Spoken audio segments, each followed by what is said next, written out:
welcome to the Sideline View. It's August 8th, and we're gonna change it up a little bit. We're gonna talk food instead of sports, and we're at Prairie Bay here in Baxter, Minnesota, talking to Nick and Matt, the guys that make Prairie Bay. Prairie Bay. Food is a sport.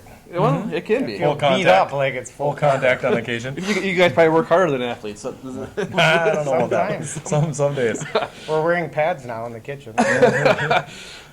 One of the things you got going on recently now, and I know you have a lot of new adventures, but one of the new ones that I'm most familiar with is with your mobile food truck. Talk to me about what you got going on and what you're trying to get from the community. Sure. We're the Side Dish is our new venture this last year, and it's not only a mobile food truck traveling in different towns and doing lunch and dinner and breakfast and all over the place, but it's also become an extension of Prairie Bay and our desire to spread local food goodness to everybody and let them try things that can be gathered right here in our neighborhood and create fun dishes with them and be able to try them right on site and know that they can do it as well. Interesting. Yep. And one of the things you guys got a grant to kind of expand and kind of promote locally grown foods and what people can do with them. But you're looking for some community feedback, some community information and help. Talk to me a little bit about what you want from people. We want to know what people eat, what they've grown up with, Sure. what their specialty dishes are, because we'd like to put those things on our truck and feed it to their communities. Okay. We want the communities to feel like they're part of what this project is. So the more they're involved with it, the better off this whole thing is going to go. And it's fun for us because, we can do our own thing and we know what we're doing with our food. But, maybe not everyone likes a barbecue pork sandwich. Maybe they like Hungarian goulash and we're just dumb to it. So we'd like to put that on the truck and serve it up. Sure. And so far, I know it's kind of in its infancy stages so far, but how has kind of been the community feedback so far? It's been good. I mean, one of the parts of the project has been to take not only take different communities' recipes, share them with that community, and spread them around so people can try different tastes of different cultures. It's also been about connecting with farmers markets and using that local aspect that they bring to the community, producing it on the truck, and then handing it back out and serving it back out to guests.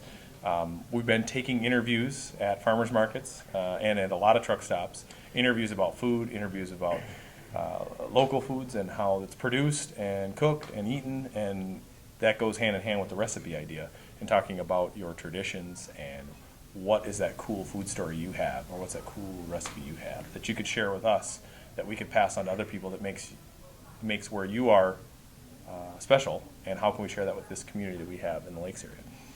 Right. Example, what would be your favorite dish growing up? My favorite dish growing up, well, I grew up in a pizza shop, so I could eat pizza 24 hours a day. Yep. It wouldn't faze me a bit. So there's obviously pizza on the truck. Almost every day we have some sort of pizza. Yeah. But we're using local product. We have a local bison pizza right now Okay. from a producer next to us. We've done grass-fed pizza from Hollister Farms and from Stonebridge Beef. So once again, we're always trying to incorporate the local area with whatever's on the truck, whenever possible. Sure. Your dish growing up that kind of says this is my childhood. I grew up in that household in which we always told Mom, you should have a restaurant because you cook these things. And then she did open a restaurant, and it was very, very varied in the menu and all kinds of different dishes and different cultural influences. But the one thing I remember from my childhood that I enjoy, is those goulashy, pasta-y dishes that are simple, that anybody can make at home. Right, who didn't have that? Yeah. But the fun thing is there's so many things locally you could put in there and make it that much more special or give it a spin on. And everybody's got that recipe. Everybody's got theirs, and everything can get tweaked and made new again with just a little bit of local love in there. My mom would make us peanut butter and bacon sandwiches. Yeah. Now, I don't think that's going to go on the truck. Maybe Maybe there's deep, a niche maybe deep market out fried. there. Maybe deep fried. And then she'd take minute rice and mix it with Campbell's mushroom soup, and she called it souped up rice. Souped up rice. Well, I know it as white trash risotto now. I'm not going to serve that on the truck either. Well, Maybe something close to it. I don't know. I know you guys have green eggs and ham pizza. You Yep. just have a Dr. Seuss type There day. you go. Right. There you go. We Yeah, like to have definitely. fun with the food as long as it's edible, and people are actually going to really like it. Yeah, You know, well, can you gotta play make with you gotta make some money off it. I Right, suppose, right. yeah. I think our gotta curveballs tend to sell. go pretty well. Yeah. When you throw a curveball on there, it seems to be pretty well received. Or it slides off the menu. Yep, disappear. Slowly and secretly. Yeah, we don't do the Sharpie on there where they cross it. It disappears. Your next couple stops. I know the truck is in Camp Ripley today, right? Yep, And it's been down at Camp Ripley and well received down there. It's really a nice thing. They've got food service down there. They've got a few places to access food, but it's kind of a fun part to add to what they have is to give a little different food and some options. And well received. Great people down there.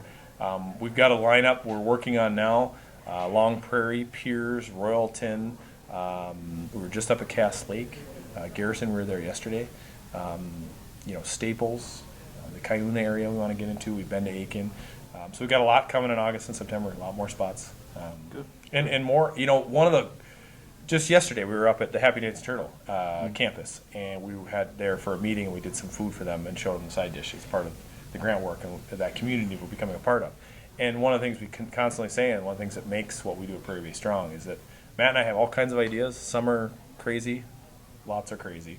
There's some really good ones in there, but we could never do this and be successful if we didn't have friends that had also good ideas, and we're very open to those things. And just yesterday we had a group come to us from Royalton and Piers and said, we really want to work out something to get a farmer's market down for a truck, and maybe your truck can be a part of that. And it's that's fun, that's for sure, and it's growing. So any community out there that's looking for us to bring the local food flair and partner up with their farmer market or come to their festivals or whatnot, we'd love to come.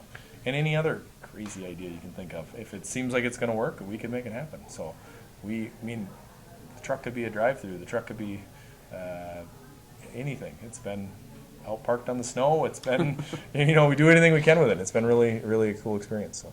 Right. Obviously, you guys are very community oriented, and you're out there. You're helping whenever you can. What are the things you got going on? I know you're out on Gull Lake now. Talk to me a little bit about that. Boy, I say we have 7 kitchens going now because we have the food truck. We have this kitchen. We run the hockey camp in Nisswa. We have the yacht club kitchen on Gull Lake. The getaway. Now we've just picked up CLC, so we're going to do their cafeteria there, and we have yet to even name it. Happy Joe, Smiley Joe's, after Joe Plutt. Oh, yeah, sure. He'll be our caricature on the sign, and our inspiration for that restaurant. And then I consider catering a 7th kitchen because it's always a different kitchen, always in someone's home or someone else's business or what have you. So we have a lot of things going on. We just completed We Fest, Yeah. and that was 17,000 people in 3 days. That was a lot of work.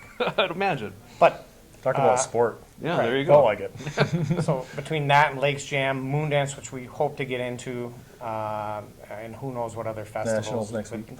BIR, which will be at with the truck. We're really capturing a lot of business and a lot of people interested in what we're doing, and we're expanding and feeling good about it. It's going really well. And a lot of thanks to Cheryl Hills from Region 5. She's really helped us out on technologies. Arlene at Sprout, she's been a godsend. She just comes and throws a bunch of produce in my cooler. I don't even know what it's going to be. No. And I'm like, all right, I'm hunting through it. It's carrots and pea pods. What do I do with this? I don't know. So I'll just make something out of it, put it on the truck, and now the locals get the food from our local community, and it's been awesome. Good. So we want to take that mission on the road everywhere we go, whether it's the getaway or the college. It's going to be local influence. We're going to source as much local as possible, use our community members around us as much as possible, and that's kind of how we operate here. We've become like the local movement has got such a big group now, and there's Arlene and Farm on St. Matthias, but she started Sprout, Minnesota, and what she's doing with that is basically become a distribution. So farmers can get stuff to her, and then she gets it to the different locations at work. So instead of Matt having to call 10 people and ask what they have, she knows it and drops off. I mean, Matt's open enough that it's Right. okay, but other people can just call in and say, I want romaine, and she'll figure out where to get it from. All of the farmers she knows, she can get We it in. formed a relationship, and it's obviously based on trust. You don't, not many places you just drop stuff off Yep. and you start using it. Yep. So that's made all the difference. Sure. Those kinds of relationships. Going back to what you want from the community, someone sees your food truck somewhere, wherever it might be, some festival or some community event. What's kind of the procedure and how they get the information to you, their recipes and their story? What we're going to do, starting, as soon as the Nationals is over, really, as we start getting back into going to these different spots and different markets, and all over the community. We are taking interviews every day. We're on the truck. Jersey is the truck manager. Shaylee's on there. Al's on there. All of them can take an interview on a camera. You can tell us your story, tell us about food, introduce yourself. We're collecting all that information. We're handing out cards that if you could bring us a recipe, you could take the card and just email it to us. Do that, and then the idea is, and this is in its infant stage, but we're working with you all at the dispatch. There's talk about posting those recipes and that interview online, and then people could vote on their favorite. And then what we do is out of that, whoever the public votes, and then that dish is on the side dish for however long we decide. So it'd be kind of a fun way to get your dish on, not only online and your interview online, but then you get your food on the truck. And Matt will take that recipe, give it a little spin, and make it work for the truck. And We did that once upon a year here. It was, I don't know, 5-6 years Yeah. ago. We had a hot dish recipe. And I don't know how many hot dishes we had, 20 or something. Yeah, we had a So taste Nick of and them. I were the Oof. judges, and we're tasting all these things. And we was finally got awesome. to one that we thought was good, menu worthy, and we put that on the menu with the lady's name that produced it. Yep. And that was on our menu, I don't know, for a week or so. Nice. So Maybe longer. It was good. it's fun. It's fun getting people involved. Yep. Perfect. Yep. So that's the idea. I mean, collecting and bringing us your stories, and as the project continues, we plan on doing it through the end of the season and into next year as well. We'll have new twists and new ways of doing it, but it's something we want to continue with the truck for sure. Outstanding. Guys, I'm going to have what I need. Thank you for your time. Yep. I know it's busy out there, so I'll let you Jeremy. get back to it. Thank you. Thanks Thank you. again. Thanks again. Yep.